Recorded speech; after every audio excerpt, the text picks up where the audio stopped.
Oi.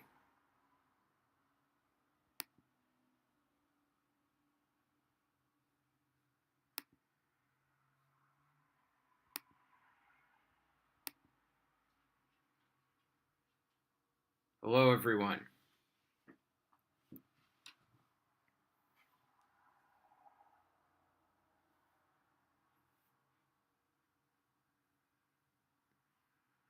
Hola. Hola, hola.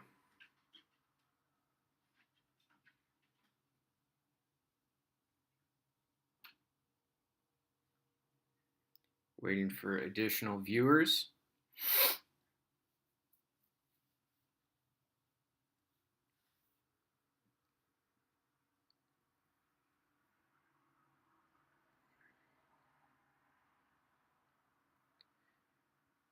Yesterday, I learned about stem changing verbs in Spanish, and everything makes so much more sense now.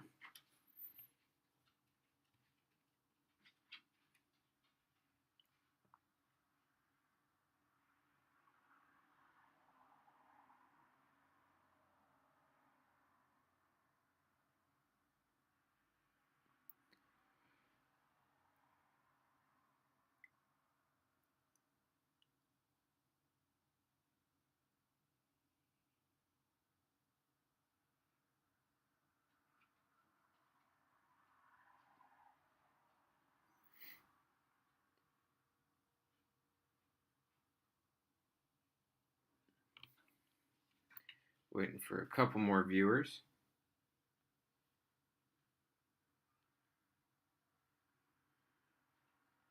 How hot is it supposed to get today?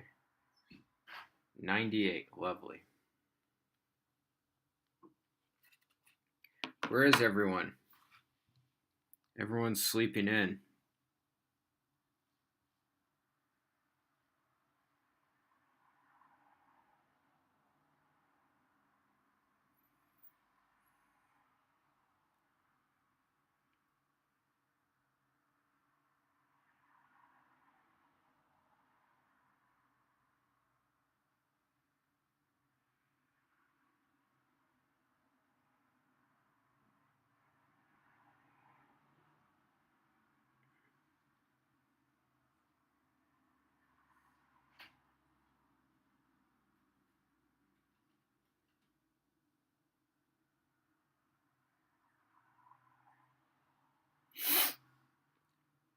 Okay, I don't think I can wait much longer, so I'm just going to start.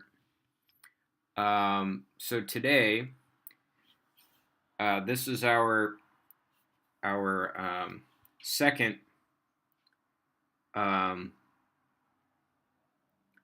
lesson on files. So this lesson is going to be the same for both SL and HL students. Okay. So last time we learned about the file class, which the file class is a representation of a file within a computer program. Okay. So one of the arguments of the file class is the name of the file, or the path of the file, I should say, leading up to its name. Okay, so when you create a file object within a program, you're basically setting your program up to either create a file by that name or access a file by that name. So today's lesson is about reading files and writing files. Okay, so there are 4 classes that we are going to be dealing with. Oops. Okay, so there are 4 classes for today.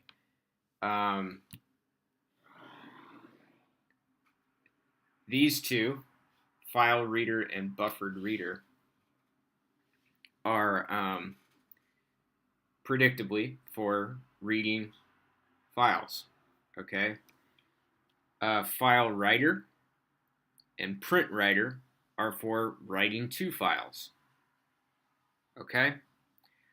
Now, we are not really going to use the file reader class. We're going to use this indirectly. So I'm not really going to focus on that class. And same thing with the file writer. We're going to use that indirectly.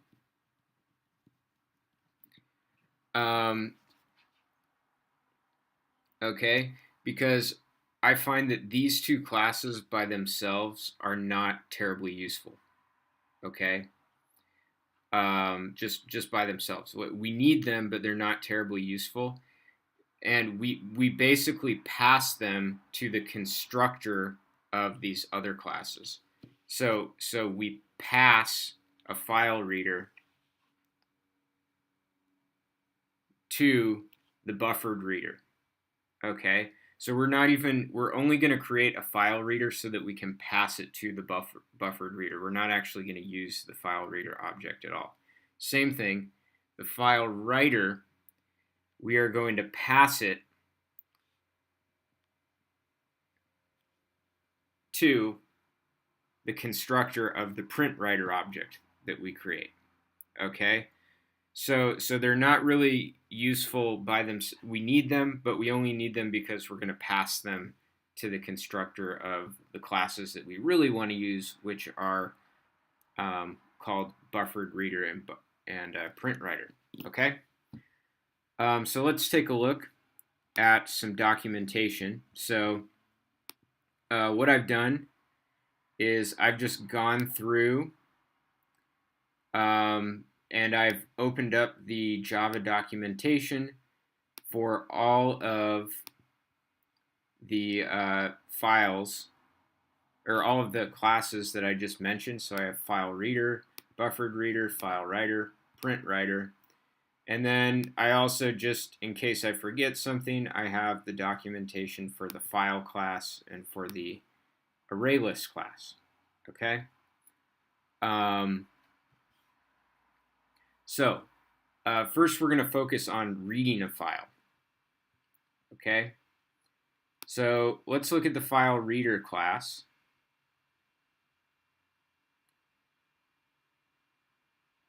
All right. And you can see that the constructor for file reader accepts a file. Okay?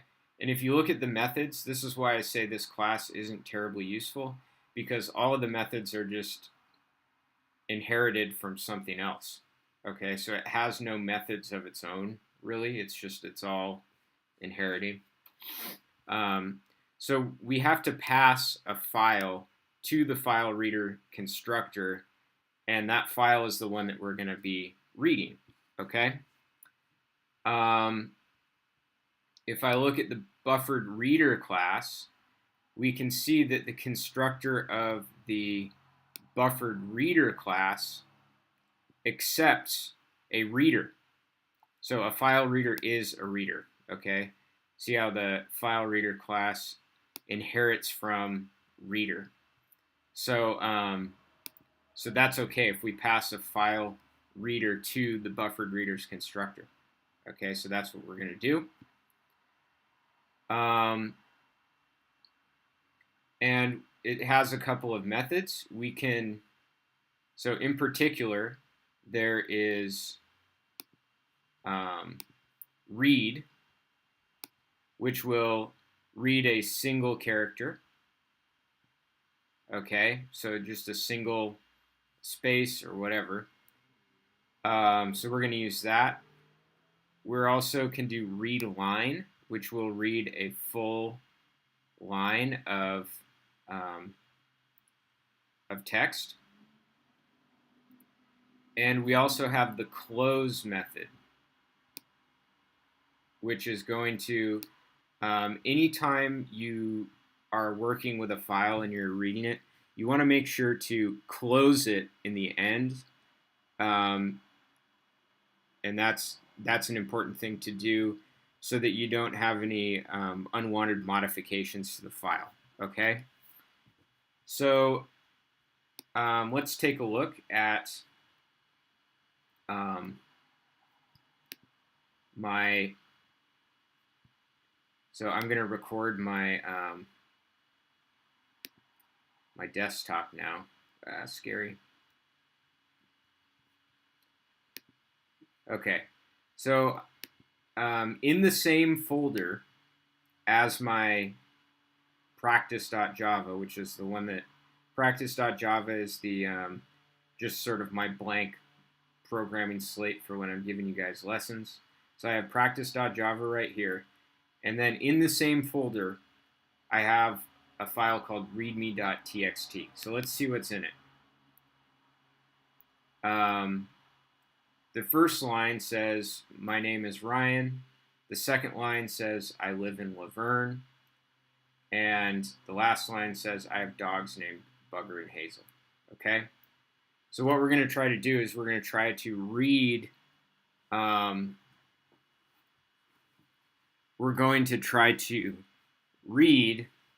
these 3 lines into the program. Okay?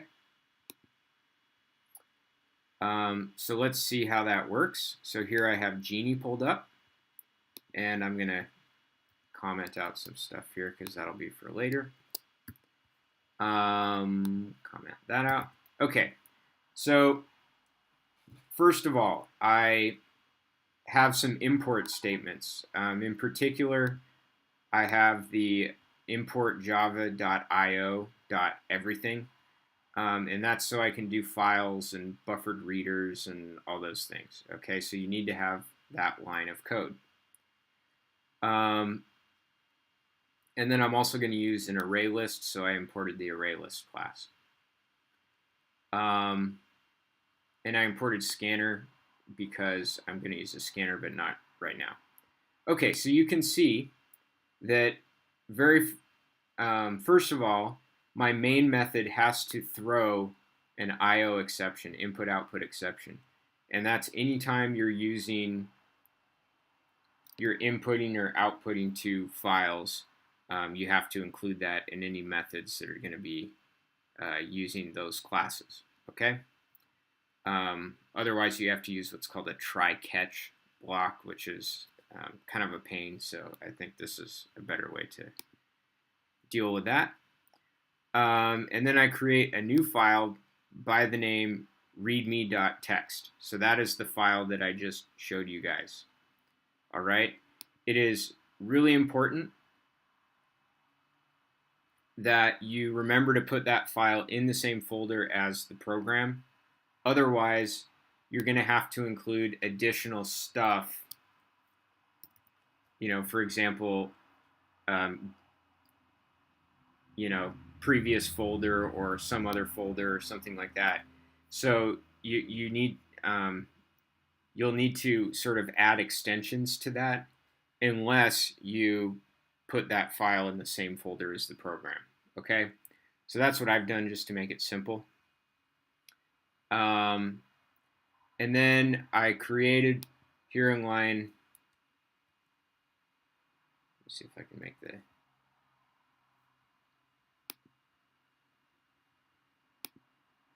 make this a little bit bigger. Okay, so you can see right here that I've created a buffered reader object called reader. And it's a new buffered reader. And remember, the buffered reader its constructor accepts a file reader. So this is the only place where file reader is going to be used, is just as an argument to that constructor. So I didn't even give it a name. I just called it new file reader. And the argument of the file reader is the file that we're going to be reading, which is readme.txt, which I just called A. All right.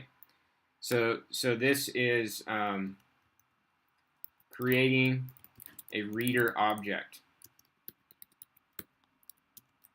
for readme.txt. Okay. So again, the file reader class is only used to pass to the constructor of buffered reader. Then we have an array list, which I call the lines. Okay, and it's an array list of strings, and it is going to hold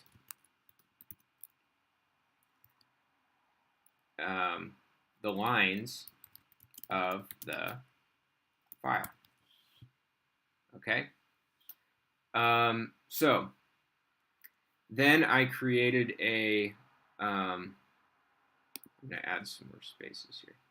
I created a Boolean has next equals true, and so has next is basically going to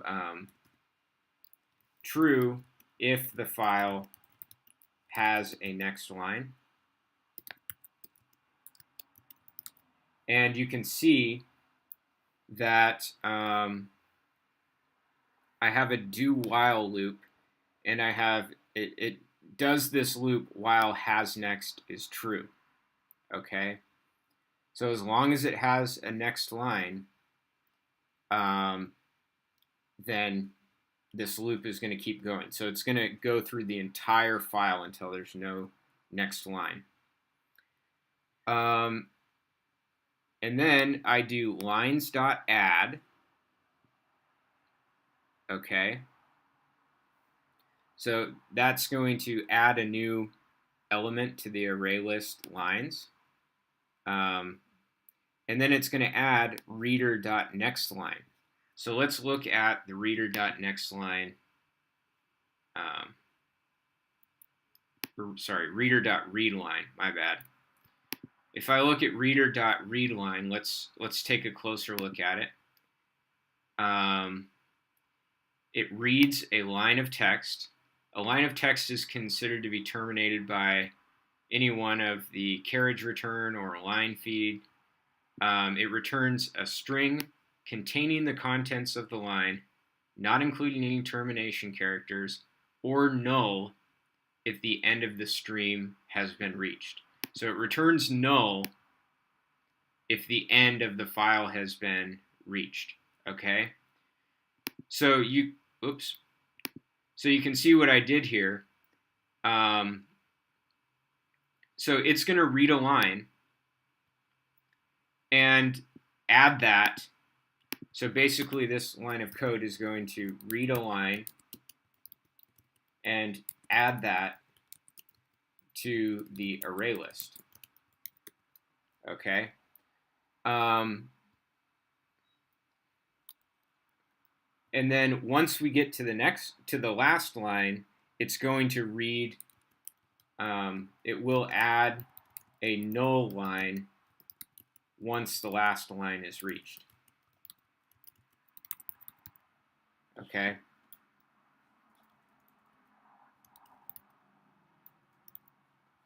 So it's so basically we're going to go through this for loop or for this do while loop, and we're going to keep reading lines, and then every time we go through the loop, we're going to look at the very last line that was added, and we're going to see if it's equal to null.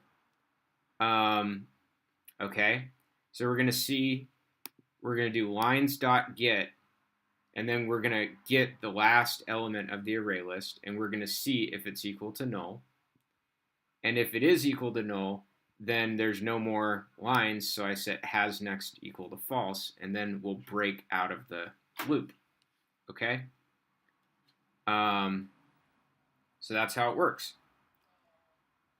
So we're just going to add all of the lines to this array list.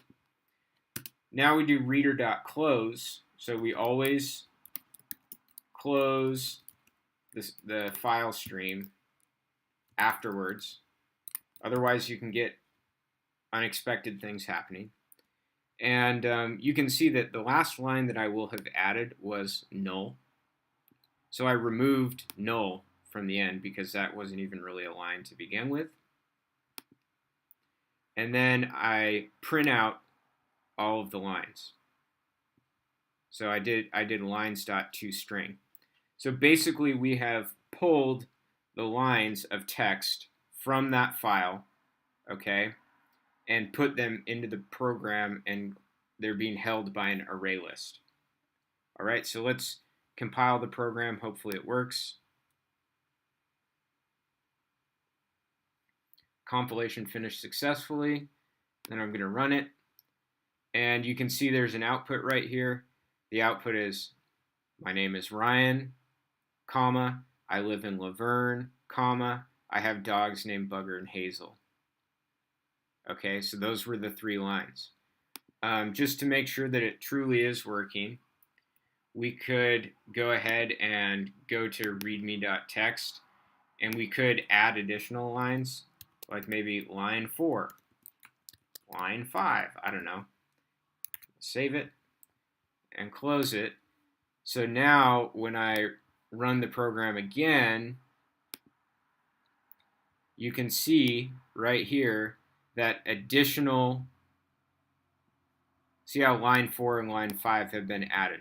So my code is working. It's just reading the file, copying down the lines until we get to the end of the line. Okay? So that is a little introduction to the how you can read files. Now, what is the disadvantage of this?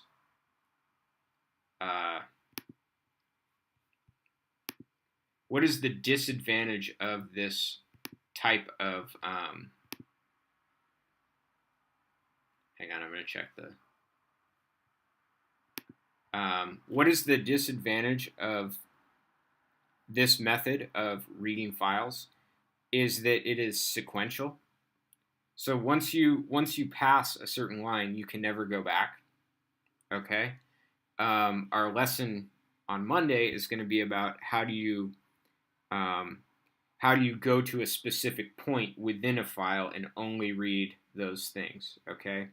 So the disadvantage of the buffered reader class is that you cannot go backwards. It's just you read through it. If you wanted to go backwards, you would have to basically create a new buffered reader, start at the beginning, and then go to that point, if that makes any sense. Okay, so now we are going to focus on the print writer or file writer class, first of all. Okay, so let me go back to my desktop.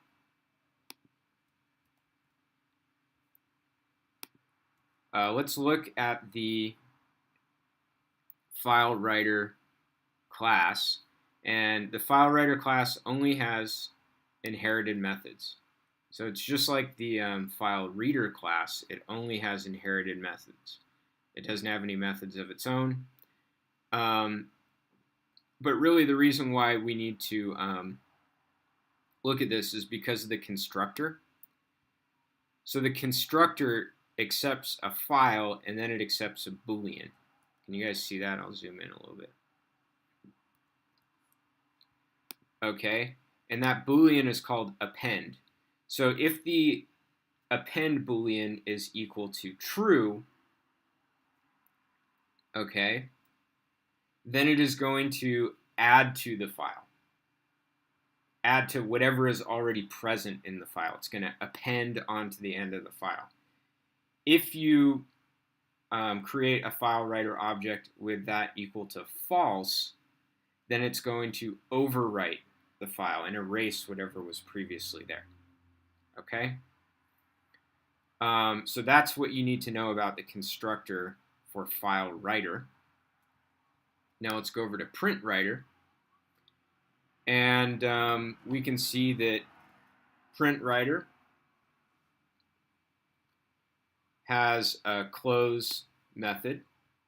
So that's important because once we're done with the file, we want to close it. It's got some prints, various print methods that will print characters, booleans, numbers, etc. So whatever you want to print, you can print it into the file. I think it's useful to call the Println. So in particular, you could call Println on a string. So that's basically going to print a string into the file on a new line. Okay, so I like that. And there's some various methods, but we're just going to be dealing with Println today. And if you want to go through the documentation and look at some of these other methods, you're welcome to. I encourage you to do that. Okay, so let's go to my programming folder. You can see I also created a file called writeonme.txt. Let's see what's in it. And you can see that it says this text can be overwritten or appended to. Okay, so that's that file. And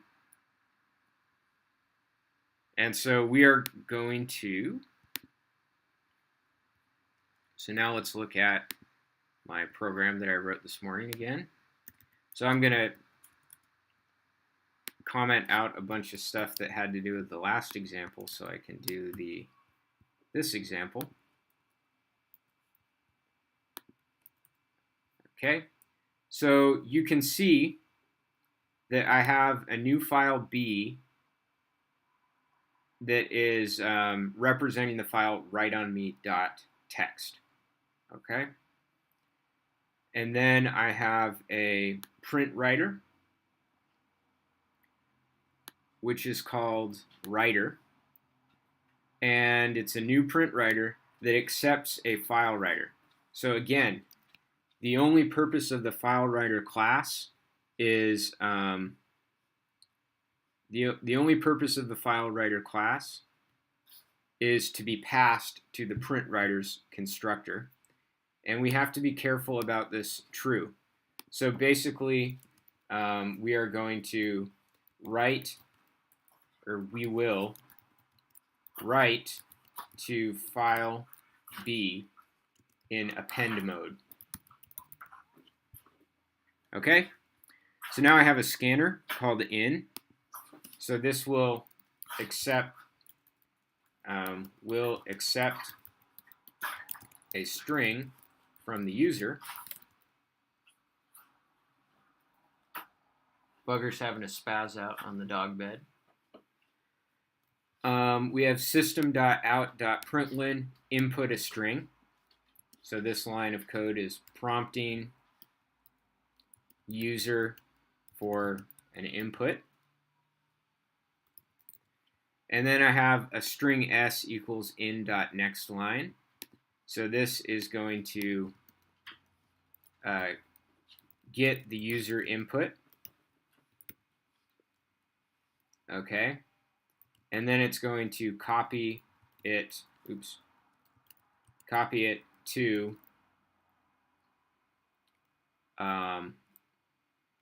the variable s, the string variable s. Okay. And then I go to the writer, so I have writer.println. So if you just do println with no arguments, then it just basically hits return on the file. So the reason that I'm doing that is because it's going, the file, the cursor was at the end of the line. So if I did just println s, let's see what happens if I just do println s, okay? And then I always remember to close the stream.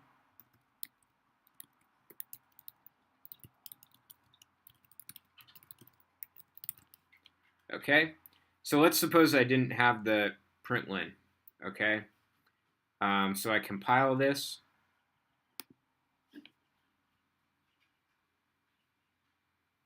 Then I run it, and it says input a string. Okay, input a string, so I'm going to input a string. So I'm going to input I'm adding to the file. Okay, so let's see what that did. Now if I look at writeonme.txt, now it says I'm adding to the file. Good, so we added a new line. So I guess I didn't need the println statement. My bad. I will just delete that. Okay? So that's how that works. So now what if I do this again? What if I run the code again? So I'm going to close this really fast.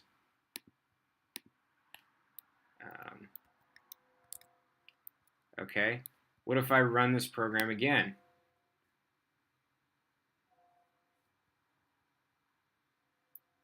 I guess I changed something, so I have to compile it again. So I run the program again, and I input a string. So maybe I input a string, yet another line, booyah. Okay. So now the program is done, and I go to writeonme.text, and I can see that I have a new line added. Okay? So it's working.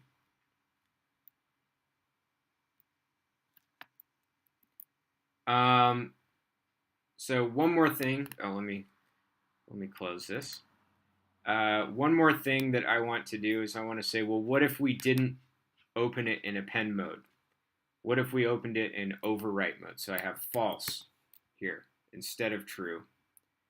Then it's going to erase everything that was there previously. So if I compile this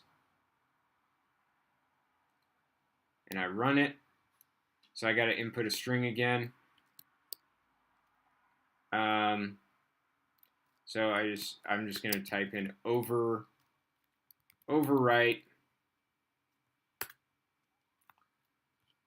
and so now I look at writeonme.text, and everything is gone, but the new line that I put there is present. Okay. So this is kind of the summary of how to read files and write files. And in the previous lesson, you learned how to create files. Again, the disadvantage of this method is that it is sequential. Okay, same thing with writing. It's that when you write to a file, you're only going to write to the end of the file. When you know what I mean. So you're appending to the file or you're overwriting. So you can't like go to a specific spot within the file and input text there.